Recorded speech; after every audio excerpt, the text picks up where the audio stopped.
আমাৰ বুটু কেনেকুৱা আমনি কৰি থাকে জানেনে আপোনালোকে কি কৰি থাকে এইফালে চকু কেবুলাল গৈছে একদম বেংকাৰী মানে উঠি ধৰিব বিচাৰিছে চক চক চক চক চক চক দুষ্টবোৰ চক চক চক চক চক চক ৰাতি বনি ককা আহিছে ককা দেখিছে কেনেকুৱা দুষ্ট কৰি থাকে বুটু চক চক চক চক ইয়াৰ দুষ্টবোৰ চক চক চক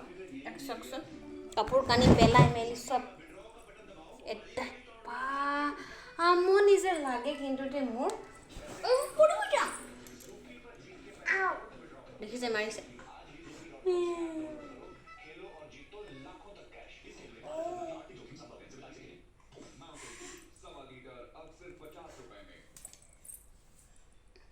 সৰু ল'ৰাবোৰ ঘৰত থাকিলে নহয় এনেকুৱা আমনি কাম ইটো পেলাই না কিবা এটা কৰিব পাৰোঁ না কিবা এটা খাব পাৰোঁ বাপৰে